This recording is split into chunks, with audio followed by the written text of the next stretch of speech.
This is Robert Kraft, and I'm your host on SNN.Network. And joining me right now is Michael Mills. He's the president and CEO of Body and Mind, Inc. It's a publicly traded company. I got two symbols for you: BAMM on the CSE and BMMJ on the OTCQB. Michael, thank you so much for joining me today. How you doing? I'm great, Robert. Thanks so much for taking the time. It's great to have you on. This is actually our first time doing an interview together. So, as is tradition here, could you please start us off with a quick overview and history of Body and Mind? Yeah, we've been in the cannabis business now for roughly 6 years, winning one of the first medical cultivation and production licenses in Las Vegas.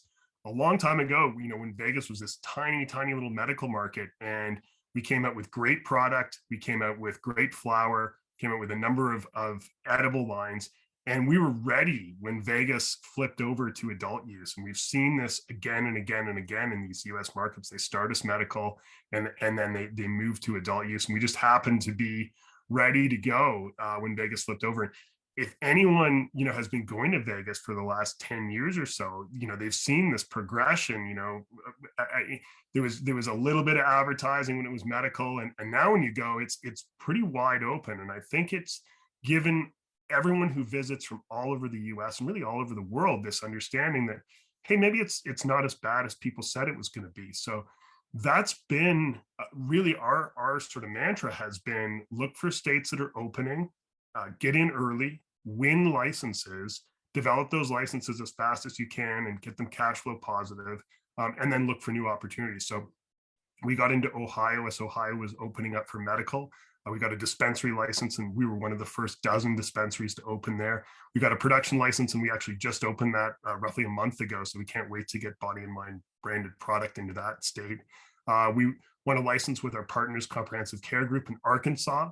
We got that dispensary open right in the middle of COVID last year, just started cultivation earlier this year, and we actually just flipped our first crop in Arkansas over to flower. So we should start to see flower coming out of there in probably 10 weeks, I'm hoping. And then we got into California through an acquisition. We bought operating medical dispensary in Long Beach and flipped that to adult use. And we bought a license in San Diego and developed that and actually got that open during COVID. And San Diego is a great market. We typically focus on limited license markets. We think that that's a great place to be. And we just announced a few days ago that we're going to enter Michigan with a full vertical. So we've got a dispensary license that we're building out right now.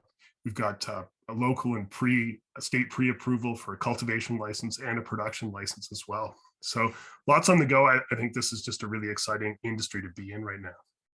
100%. And there's a couple different rabbit holes I want to go down there because, for one, we produced our investor event in Vegas, and we can speak to that growth since I think it was 2014. And one of our social events was at a dispensary for one of our presenters, and on top of which, I don't think anybody who's ever referred to Las Vegas as the little of anything. So that was pretty hilarious at the beginning.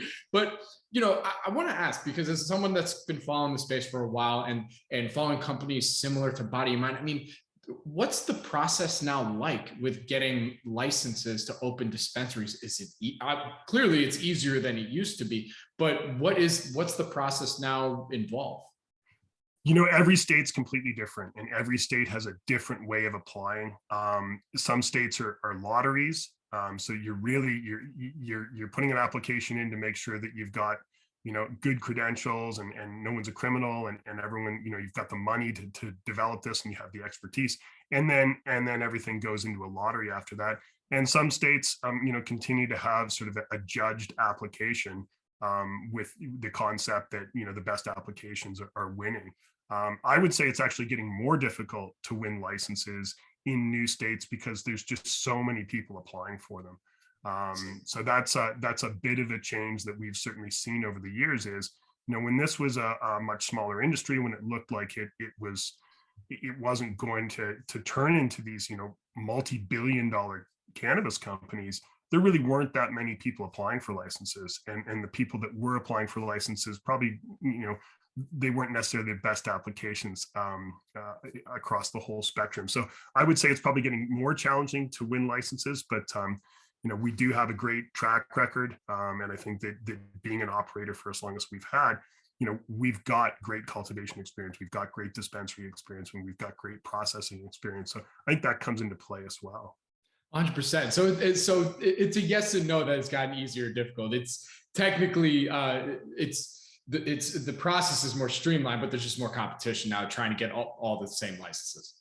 Correct. Yes. Yeah.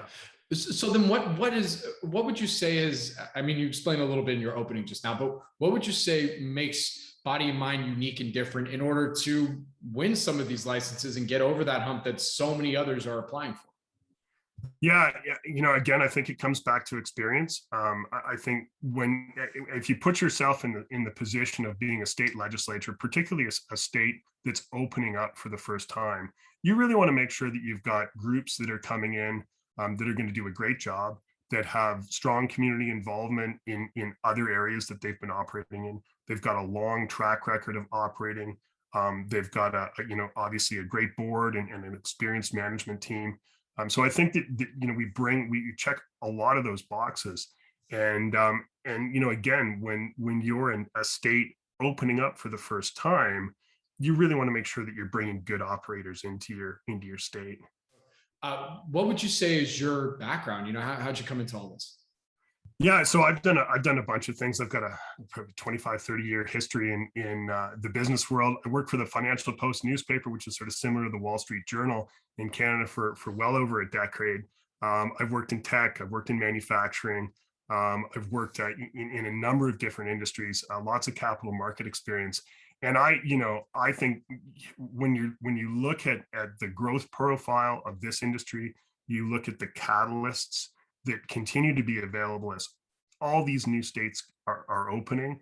When you look at the catalysts in the cannabis world, if there's any change at the federal level, and we just had the Safe Banking Act come through the House for the 5th time now.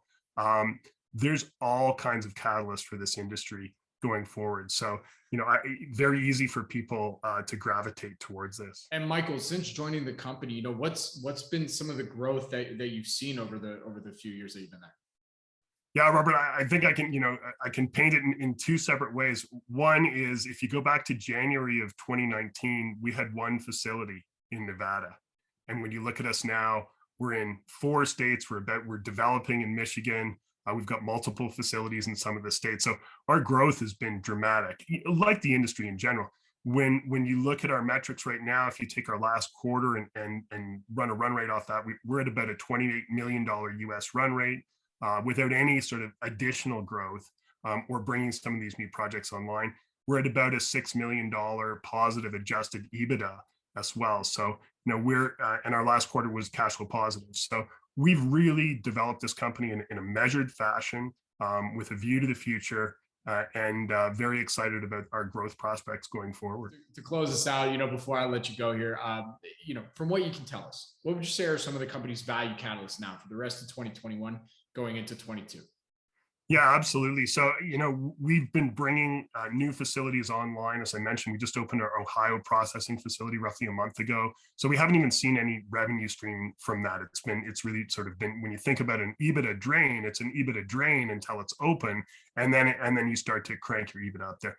Same deal with Arkansas cultivation. We've been working to get that up and going, EBITDA drain. As soon as the crop starts to come in from Arkansas, you start to see the revenue from that operation. We announced that we've got the new dispensary in Michigan. We've got new cultivation coming online. So we have a number of projects that we're fully funded for. We just closed an $11 million US debt financing in July. And we have a strong track record of executing those. Well, with that, Michael, where can our audience go and find more information on Body and Mind Inc? Absolutely. Just bodyandmind.com. And we'd love to come have you visit. Very good. Well, Michael, thank you so much for joining me today. I really do appreciate it. Good luck. Stay safe. I look forward to our next update. Thanks very much, Robert.